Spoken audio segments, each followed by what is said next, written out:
ಮದ್ದೂರು ತಾಲೂಕಿನ ಲಕ್ಷ್ಮೀಗೌಡನ ದೊಡ್ಡಿ ಗ್ರಾಮದಲ್ಲಿ ನಡೆದಿದ್ದ ಕೃಷ್ಣೇಗೌಡ ಎಂಬುವರ ಕೊಲೆ ಪ್ರಕರಣವನ್ನು ಭೇದಿಸುವಲ್ಲಿ ಪೊಲೀಸರು ಯಶಸ್ವಿಯಾಗಿದ್ದು, ಕೊಲೆ ಮಾಡಿದ್ದ 8 ಆರೋಪಿಗಳನ್ನು ಬಂಧಿಸಲಾಗಿದೆ ಎಂದು ಜಿಲ್ಲಾ ಪೊಲೀಸ್ ವರಿಷ್ಠಾಧಿಕಾರಿ ಮಲ್ಲಿಕಾರ್ಜುನ ಬಾಲದಂಡಿ ಅವರು ತಮ್ಮ ಕಚೇರಿಯಲ್ಲಿ ನಡೆದ ಸುದ್ದಿಗೋಷ್ಠಿಯಲ್ಲಿ ಶನಿವಾರ ಸಂಜೆ 5:30 ಸಮಯದಲ್ಲಿ ತಿಳಿಸಿದರು.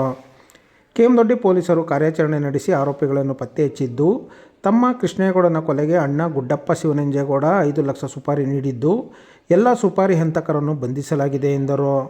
ನಿಟ್ಟೂರು ಗ್ರಾಮದ ಚಂದ್ರಶೇಖರನನ್ನು ವಶಕ್ಕೆ ಪಡೆದು ವಿಚಾರಣೆ ನಡೆಸಿದಾಗ, ಕೊಲೆಯಾದ ಕೃಷ್ಣೇಗೌಡ ಸಾಲ ಮಾಡಿಕೊಂಡಿದ್ದು, ಸಾಲವನ್ನು ಅಣ್ಣನಾದ ಗುಡ್ಡಪ್ಪ ಶಿವನಂಜೇಗೌಡ ತೀರಿಸಿದ್ದನು. ಇದಕ್ಕೆ ಪ್ರತಿಯಾಗಿ ತನ್ನ ಜಮೀನನ್ನು ಅತ್ತಿಗೆ ಹೆಸರಿಗೆ ಮಾಡಿಕೊಡಲಾಗಿತ್ತು. ಆದರೆ ಜಮೀನನ್ನು ಬಿಟ್ಟುಕೊಡದ ಕೃಷ್ಣೇಗೌಡ ಅಕ್ಕ ತಂಗಿಯರನ್ನು ಪುಸಲಾಯಿಸಿ ಜಮೀನು ವಿಚಾರದಲ್ಲಿ ಶಿವನಂಜೇಗೌಡನ ವಿರುದ್ಧ ಕೇಸು ದಾಖಲಿಸಿದ್ದನು. ಅಷ್ಟೇ ಅಲ್ಲದೆ ಶಿವನಂಜೇಗೌಡನ ವಿರುದ್ಧ ಮಾತನಾಡುತ್ತಾ ಅವಮಾನ ಮಾಡುವ ರೀತಿಯಲ್ಲಿ ವರ್ತಿಸುತ್ತಿದ್ದನು. ಇದರಿಂದ ರೊಚ್ಚಿಗೆದ್ದ ಅಣ್ಣ ತಮ್ಮನನ್ನೇ ಕೊಲೆ ಮಾಡಲು 5 ಲಕ್ಷ ಸುಪಾರಿ ನೀಡಿರುವುದು ಬೆಳಕಿಗೆ ಬಂದಿದೆ.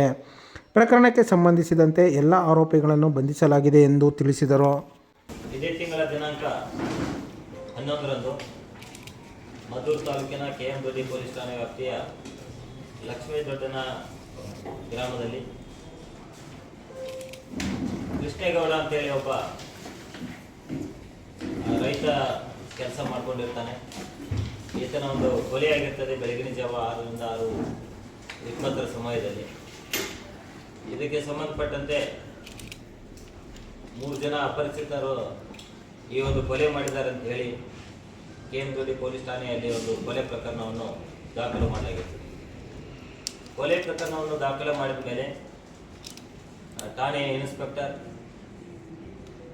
ಆನಂದ್ರವರು ಅವರ ಸಿಬ್ಬಂದಿಯವರೊಂದಿಗೆ ತಂಡವನ್ನು ರಚಿಸಿಕೊಂಡು ಈ ಕೊಲೆಗೆ ಕಾರಣ ಏನು, ಯಾರೆಲ್ಲ ಈ ಒಂದು ಕೊಲೆಯಲ್ಲಿ ಭಾಗಿಯಾಗಿದ್ದಾರೆ ಮತ್ತು ಯಾವ ಒಂದು ಉದ್ದೇಶಕ್ಕೆ ಈ ಒಂದು ಕೊಲೆಯನ್ನು ಮಾಡಿದ್ದಾರೆ ಎಂಬ ಮಾಹಿತಿಯನ್ನು ಕಲೆ ಹಾಕ್ತಾ ತನಿಖೆಯನ್ನು ಮಾಡಲಾಗಿ ಒಬ್ಬ ಚಂದ್ರಶೇಖರ್ ಅಂತೇಳಿ ಈತನ ಮೇಲೆ ಒಂದು ಸಣ್ಣ ಸಾಕ್ಷ್ಯಾಧಾರ ಒಂದು ದೊರಕಿತ್ತು. ಈತ ಈ ಒಂದು ಕೊಲೆಯಲ್ಲಿ ಭಾಗಿಯಾಗಿದ್ದಾನಂತೇಳಿ ಈ ಒಂದು ಸಣ್ಣ ಒಂದು ಸುಳಿವನ್ನು ಆಧರಿಸಿ ನಿನ್ನೆ ದಿನ ಚಂದ್ರಶೇಖರ್ ಅಂತೇಳಿ ಈತನನ್ನು ವಶಕ್ಕೆ ಪಡೆದುಕೊಂಡು ವಿಚಾರಣೆ ಮಾಡಲಾಗಿ ಈತ ಮತ್ತು ಹರ್ಷ ಎಂಬುವರು ಈ ಕೊಲೆಯಾದ ದಿನದಂದು ಮತ್ತು ಅದರ ಹಿಂದಿನ ದಿನದಂದು ಇಬ್ಬರು ಜೊತೆಗಿದ್ದು ಸತತವಾಗಿ ಒಂದು ಸಂಪರ್ಕದೊಂದಿಗಿದ್ದು ಇನ್ನೂ 4 ಜನ ಹುಡುಗರನ್ನು ಸೇರಿಸಿಕೊಂಡು ಈ ಒಂದು ಕೊಲೆ ಮಾಡಿರುವುದಾಗಿ ತನಿಖೆಯಲ್ಲಿ ಕಂಡು ಬಂದಿರುತ್ತದೆ. ಇದರಲ್ಲಿ ಮುಖ್ಯವಾಗಿ ಈ ತನಿಖೆಯಲ್ಲಿ ನಾವು ಏನು ವಶಕ್ಕೆ ಪಡೆದ ಆರೋಪಿತರನ್ನು ವಿಚಾರಿಸಿದಾಗ ಈ ಚಂದ್ರನವರು ಒಟ್ಟು 4 ಜನ ಆರೋಪಿತರು. ಇವರು ಕೊಪ್ಪ ಗ್ರಾಮದವರು. ಇವರಿಗೆ ಈ ಒಂದು ಕೊಲೆ ಮಾಡಲಿಕ್ಕೆ ಸುಪಾರಿ ನೀಡಿ ಇವರನ್ನು ಈ ಕೊಲೆಗೆ ಬಳಸಿದ್ದಾಗಿ ಒಪ್ಕೊಳ್ತಾರೆ. ಅವರ ಮಾಹಿತಿಯನ್ನು ಆಧರಿಸಿ ಆ 4 ಜನ ಆರೋಪಿತರನ್ನು ಸಹಿತ ಈಗಾಗಲೇ ವಶಕ್ಕೆ ಪಡೆದುಕೊಂಡು ಅವರನ್ನು ಸಹಿತ ದಸ್ತಗಿರಿ ಕ್ರಮ ಜರುಗಿಸಲಾಗಿದೆ. ಆ 4 ಜನ ಆರೋಪಿತರು ಮತ್ತು ಈ ಇಬ್ಬರು ಆರೋಪಿತರನ್ನು ನಾವು ಹೆಚ್ಚಿನ ಒಂದು ರೀತಿಯಲ್ಲಿ ಹೇಳಿಕೆಯನ್ನು ಪಡೆಯಲಾಗಿ ತಿಳಿದು ಬಂದಿದ್ದೇನಂತಂದರೆ, ಈ ಒಂದು ಪ್ರಕರಣದಲ್ಲಿ ಏನು ಮೃತ ಕೃಷ್ಣೇಗೌಡ ಈತನ ಅಣ್ಣ ಏನಿದ್ದಾರೆ ಶಿವನಂಜೇಗೌಡ ಅಂತೇಳಿ ಅಲಿಯಾಸ್ ಗುಡ್ಡಪ್ಪ ಅಂತೇಳಿ, ಈತ ಪಕ್ಕದಲ್ಲಿ ಒಂದು ದೇವಸ್ಥಾನವನ್ನು ಕಟ್ಟಿ ಅದರಲ್ಲಿ ಪೂಜಾರಿಯಾಗಿ ಕೆಲಸ ಮಾಡ್ತಾ ಇರ್ತಾರೆ.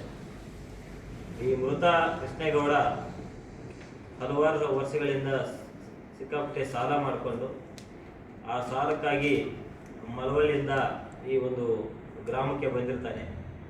ಆ ಒಂದು ಸಂದರ್ಭದಲ್ಲಿ ಅಣ್ಣನಾದ ಶಿವನಂಜೇಗೌಡ ಈತನಿಗೆ ಸಹಾಯ ಮಾಡಿ ಆತನ ಸಾಲವನ್ನು ಎಲ್ಲ ತೀರಿಸ್ತಾರೆ. ಅದಕ್ಕೆ ಪ್ರತಿಯಾಗಿ ಆತನ ಪಾಲಿಗೆ ಬರುವ ಜಮೀನನ್ನು ಈತನ ಹೆಸರಿಗೆ ಮಾಡಿಕೊಟ್ಟಿರ್ತಾರೆ. ಆದರೆ ಆವತ್ತಿನ ದಿನದಿಂದ ಇಲ್ಲಿವರೆಗೆ ಯಾವುದೇ ಕಾರಣಕ್ಕೂ ಆತನಿಗೆ ಸ್ವಾಧೀನವನ್ನು ಬಿಟ್ಟುಕೊಟ್ಟಿರುವುದಿಲ್ಲ. ಮತ್ತು ಇತ್ತೀಚಿನ ದಿನಗಳಲ್ಲಿ ಇನ್ನೂ ಅಕ್ಕ ತಂಗಿಯರಿದ್ದಾರೆ, ಅವರ ಕಡೆಯಿಂದಲೂ ಸಹಿತ ಕೇಸನ್ನು ಆ ಒಂದು ಜಮೀನಿನ ಮೇಲೆ ಹಾಕಿಸಿ ಇವರಿಗೆ ತೊಂದರೆ ಕೊಡ್ತಾ ಇದ್ದ, ಸತತವಾಗಿ ಹರಾಸ್ಮೆಂಟ್ ಆಗ್ತಾ ಇತ್ತು ನನಗೆ. ಹಾಗಾಗಿ ನಾನು ಸಹಿತ ಮಾಡಿದೆ ಅಂತೇಳಿ ಈಗ ಆರೋಪಿತನನ್ನು ಬಂಧಿಸಿದ ಮೇಲೆ ಗೊತ್ತಾಗಿದೆ.